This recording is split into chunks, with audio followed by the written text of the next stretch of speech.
네, 지난주에 부산시와 또 여야 정치권이 공직자 땅 투기 의혹을 조사할 특별기구를 구성하기로 했는데요. 조사 대상에 신공항이 들어설 가덕도도 포함이 됐습니다. KBS는 최근 10년간 가덕도 일대 토지거래 실태와 함께 앞으로 진행될 공공개발의 과제를 집중 보도합니다. 먼저 황현규 기자가 투기 정황이 확인된 가덕도를 현장 취재했습니다. 신공항 예정지와 맞닿은 어촌마을. 오가는 사람을 보기 힘들 정도로 한산합니다. 300여 가구가 정착해 살았지만 상당수 주민은 마을을 떠났습니다. 주민 사람 별로 없어요. 땅 있는 것도 저 예지에 딱 해놓고. 조용한 마을과 달리 이곳을 포함한 가덕도 일대 부동산은 크게 들썩였습니다. 천성동과 대양동, 눌차동 등 가덕도 5개 동에 최근 10년간 토지 거래 1,950여 건을 분석했습니다. 토지 거래량이 널뛰기를 반복하는데 특히 2017년과 2020년에 전년도보다 2배가량 늘었습니다. 대선 공약과 특별법 발의 등으로 가덕 신공항이 주목받던 때입니다. 여러 명이 땅을 쪼개 살 경우 투기를 의심할 수 있는데요. 이 가덕도 일대 토지 매매가 급증할 때마다 이런 지분 거래도 크게 늘었습니다. 가덕도에서 2017년 61건, 지난해 69건의 지분 거래가 있었는데 모두 전년도와 비교하면 2~3배 늘어난 겁니다. 2010년부터 지난해까지 가덕도에서 주인이 바뀐 땅은 129만 제곱미터 규모, 거래액도 3천억 원이 넘습니다. 그러는 사이 땅값도 크게 뛰었습니다. 지난달 지금 있는데 100만 1,200석, 500 이랬는데 땅값이 엄청 올랐어요. 지난달 15일 가덕도 일대가 토지거래 허가구역으로 묶인 뒤이야 거래가 뚝 끊겼습니다. 여러 가지 떨어진 편이지. 그래 안 된다고 봐야지. 우리가 공차가 하는 사람 올긴 와. 개발을 앞두고 부산시가 부동산 규제책을 내놓은 가덕도 곳곳은 이미 투기의 흔적이 역력합니다. KBS 뉴스 황현규입니다. 네, 보신 것처럼 투기판으로 전락한 가덕도에서는 앞으로 대규모 공공개발이 예정이 되어 있습니다. 신공항 배후 시설이 들어설 예정인데 취재 기자와 함께 자세한 얘기 나눠보겠습니다. 황현규 기자 함께하겠습니다. 어서 오십시오. 예. 자, 먼저 이 가덕도 토지 거래 실태를 다시 한번 정리를 좀 해주시죠. 네. 가덕도 혹시 가 보셨는지 모르겠는데요. 네, 저도 그 발표 나고 나서 한번 가본 적이 있습니다. 부산 강서구 끝자락에 있는 섬이죠. 이 경남 거제와 아주 가까이 있는 곳입니다. 그렇습니다. 예. 이 거가대교를 잇는 도로가 관통하는 곳이기도 한데요. 이 섬마을에서 최근 10년간 무려 2,000건에 가까운 토지 거래가 이루어졌습니다. 네. 이 가덕 신공항 이슈 때문으로 분석이 되는데요. 이 앞서 전해드린 것처럼 신공항 건설이 주목받을 때마다 거래가 급등했고 이 지분 쪼개기 매매도 늘었습니다.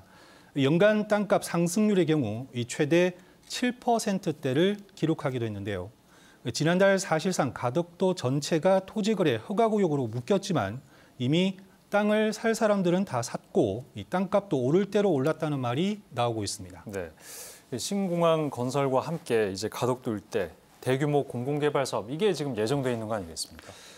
그렇습니다. 네. 부산시가 이번에 가덕도 전체를 토지거래 허가구역으로 묶은 이유도 바로 이곳에서 개발에 따른 투기를 막기 위해서인데요. 네. 앞으로 가덕도 일대에서 신공항의 배후 시설 공사가 진행될 예정이기 때문입니다. 네. 지도를 보며 설명해 드리겠습니다. 지금 보시는 화면의 아래쪽, 그러니까 가덕도의 남쪽 끝자락이 신공항 건설 예정지입니다. 네.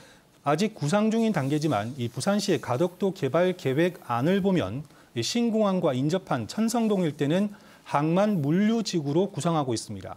이 가덕도의 북동쪽 이 눌차도라는 곳인데 이곳은 이른바 에어시티 지구로 거론되고 있습니다.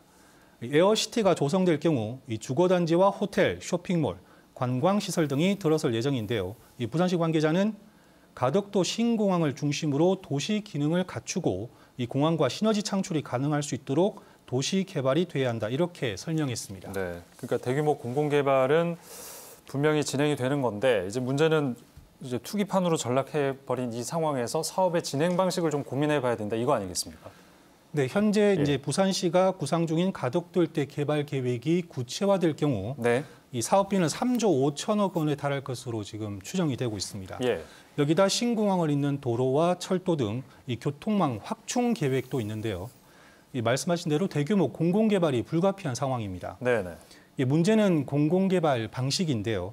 지금까지 공공개발은 계획을 세운 부산시가 LH와 부산도시공사에 맡겨 택지 조성 등 사업을 진행했습니다. 예. 예산 규모가 큰 사업은 자본력이 있는 LH가 주도했는데요. 이 통합 이후 조직이 커진 LH가 이렇게 전국의 공공개발 사업을 맡았습니다. 이 공공개발 문제를 취재하며 만난 전문가들은 이 공룡화된 LH 조직이 이 내부 통제를 제대로 하지 않은 채 개발 정보를 독점하다 보니 이 투기 의혹으로 이어졌다고 지적했습니다. 네. 현재 지역의 대규모 공공개발 방식을 손질해야 한다 이런 목소리가 설득력을 얻는 것도 바로 이 때문입니다. 네. 그렇다면 이런 공공개발 방식, 뭐 대안이 있어야 될 것 같은데 어떤 대안을 좀 찾아볼 수 있을까요? 이번 LH 사태 이후 사실상 공공개발 사업이 시민들로부터 신뢰를 잃은 게 그게 사실입니다. 문제죠. 예. 이 정부도 이달 중으로 LH 혁신 방안을 내놓을 예정인데요. 네. 제가 취재한 복수의 도시공학 전문가들은 이 지역의 도시개발 능력을 키워야 한다 이렇게 강조했습니다. 예. 이 전국의 공공개발 사업을 주도하고 있는 LH 조직의 역할을 줄이거나 떼어내야 한다는 건데요. 대신 도시공사 등 개발 사업을 맡는 지역 공기업의 권한을 늘리는 방안이 제시됐습니다. 물론 내부 통제를 강화해야 한다는 지적도 나왔습니다. 이 부산시 등 자치단체가 공직자 투기 의혹에 대한 일시적인 조사가 아닌 이 상시적인 감시 시스템을 가동하는 겁니다. 이 LH 사태 이후 지역에서 진행될 최대 규모의 공공개발 사업이 될 가덕도 개발이 어떻게 진행될지 지켜봐야겠습니다. 네, 여기까지 듣겠습니다. 황현규 기자 수고하셨습니다.